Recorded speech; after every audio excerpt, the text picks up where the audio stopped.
पहली बार कब और कहां हुआ था महाकुंभ? जाने कितने साल पुराना है इसका इतिहास। भारत का सबसे भव्य मेला कुंभ है, जिसे बचकर 12 साल में आयोजित किया जाता है। साल 2025 में महाकुंभ प्रयागराज में आयोजित किया जा रहा है, जिसकी शुरुआत 13 जनवरी से हो रही है। अगले 45 दिन तक चलने वाले महाकुंभ की शुरुआत पौष पूर्णिमा के दिन से होती है और महाशिवरात्रि यानी 26 फरवरी के दिन इसका समापन होगा। हिंदू ग्रंथों में कुंभ मेले को अमरत्व का मेला कहा गया है। इसीलिए कुंभ के मेले में अपनी अंतरात्मा की शुद्धि के लिए लाखों श्रद्धालु इस पवित्र स्थान पर स्नान करने के लिए आते हैं। महाकुंभ में दुनिया भर के संत, साधु व भक्त आस्था की डुबकी लगाते हैं। कुंभ मेला में शाही स्नान का विशेष महत्व है। जानते हैं सबसे पहला महाकुंभ कहाँ लगा था और पढ़ें इससे जुड़े रोचक तथ्य। महाकुंभ का इतिहास। महाकुंभ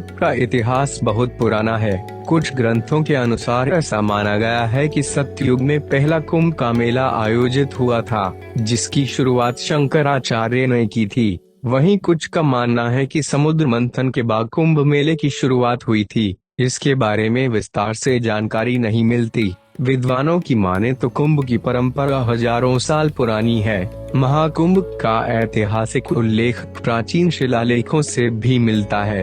वहीं 600 ईपू में बौद्ध लेखों में नदी मेलों की उपस्थिति का प्रमाण मिलता है।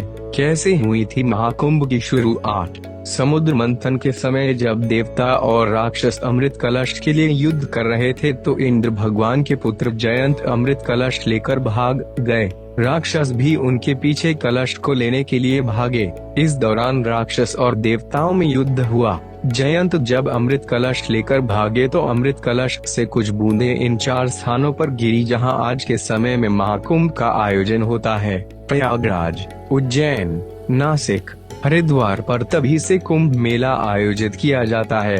कुंभ शाही स्नान से पहले नागा साधु करते हैं ये 17 श्रृंगार। उत्तर प्रदेश के प्रयागराज में महाकुंभ का भव्य आयोजन होने वाला है। पौष पूर्णिमा के दिन 13 जनवरी 2025 से महाकुंभ की शुरुआत हो जाएगी और 26 फरवरी 2025 को महाशिवरात्रि पर इसका समापन होगा। 13 जनवरी के दिन ही पहला शाही स्नान भी किया जाएगा। बता दें कि महाकुंभ विश्व का सबसे बड़ा धार्मिक आयोजन है, जिसमें देश दुनिया से साधु, संत और श्रद्धालु शामिल होते हैं और पवित्र त्रिवेणी संगम पर आस्था की डुबकी लगाते हैं। खासकर महाकुंभ में नागा साधु आकर्षण का केंद्र रहते हैं। इसका कारण है उनकी जीवन शैली, पहनावा और भक्ति। नागा साधुओं के जीवन में 17 श्रृंगार का महत्व। नागा साधु उन्हें कहा जाता है जो पूरी तरह से सांसारिक मोह माया से मुक्त होकर भगवान भोलेनाथ की आराधना में लिप्त रहते हैं। नागा साधु तपस्वी जीवन जीते हैं। ये संसार की सभी चीजों का त्याग कर शुद्धता और साधना की मिसाल पेश करते हैं। वैसे तो नागा साधुओं के पास आध्यात्मिक शक्ति और भक्ति के अलावा कुछ भी नहीं होता, क्योंकि नागा का शाब्दिक अर्थ ही खाली होता है। लेकिन ऐसे 17 श्रृंगार है जो कि नागा साधुओं के पास अवश्य होते हैं। आइए जानते हैं इन श्रृंगारों के बारे में। हिंदू धर्म के 16 श्रृंगारों के बारे में तो कई लोग जानते हैं, जो कि सुहागन महिला के लिए महत्वपूर्ण होता है। लेकिन नागा साधु 16 नहीं बल्कि 17 तरह के श्रृंगार करते हैं और इसके बाद ही पवित्र नदी में डुबकी लगाते हैं। नागा साधुओं के यह 17 श्रृंगार हैं: भभूत, लंगोट, चंदन, चांदी या लोहे के बने पैरों के कड़े, पंचकेश यानी लट को 5 बार घुमाकर लपेटा हुआ, रोली का लेप, अंगूठी, फूलों की माला, हाथों में चिमटा, डमरू, कमंडल, जटाएं, तिलक, काजल, हाथों में कड़ा, विभूति का लेप, रुद्राक्ष। ये 17 तरह के श्रृंगार नागा साधुओं के जीवन में बहुत खास अहमियत रखते हैं और इन 17 श्रृंगारों को करने के बाद ही नागा साधु पवित्र नदी में डुबकी लगाते हैं। महाकुंभ में भी शाही स्नान से पहले नागा साधु इन श्रृंगार जरूर करते हैं। महाकुंभ में कल्पवास क्या होता है, जानिए। कुंभ में इसके नियम, महत्व और लाभ। पौष पूर्णिमा सोमवार 13 जनवरी 2025 से महाकुंभ का आरंभ होने जा रहा है। महाकुंभ दुनिया का सबसे बड़ा धार्मिक आयोजन है, जिसमें देश दुनिया के साधु, संत और श्रद्धालु एकत्रित होकर पवित्र त्रिवेणी संगम पर आस्था की डुबकी लगाते हैं। महाकुंभ के दौरान कई लोग कल्पवास के नियमों का भी पालन करते हैं। यह नियम निष्ठा पूर्वक पूर्ण करने वालों को भगवान विष्णु की कृपा प्राप्त होती है। कल्पवास का नियम वैसे तो कभी भी अपनाया जा सकता है, लेकिन शास्त्रों के अनुसार कुंभ, महाकुंभ और माघ मास में कल्पवास का महत्व काफी बढ़ जाता है। कल्पवास को आत्मिक विकास और शुद्धि का सर्वोच्च साधन माना गया है। आइए जानते हैं कल्पवास के महत्व, नियम और लाभ के बारे में। कल्पवास को आप आध्यात्मिक विकास का साधन भी कह सकते हैं। ज्योतिष आचार्य अनीश व्यास बताते हैं कि कल्पवास का मतलब होता है पूरे 1 महीने तक संगम तट पर रहकर वेदाध्ययन, ध्यान, पूजा में संलग्न रहना। इस दौरान भक्त को कठिन तपस्या और भगवत साधना करनी होती है। कल्पवास का समय पूर्ण रूप से प्रभु भक्ति को समर्पित होता है, लेकिन कुंभ के दौरान किए कल्पवास का महत्व कई गुना बढ़ जाता है। महाकुंभ के लिए इस साल कल्पवास के नियमों का पालन पौष महीने के 11वें दिन से लेकर माघ महीने से 12वें दिन तक करना होगा। धार्मिक मान्यता है कि सूर्य देव जब धनु राशि से निकलकर मकर राशि की यात्रा आरंभ करते हैं, जब 1 माह के कल्पवास का ठीक वैसा ही पुण्य फल मिलता है, जो कल्प में ब्रह्मदेव के 1 दिन के समान होता है। इसलिए कई लोग मकर संक्रांति के दिन से भी कल्पवास की शुरुआत करते हैं।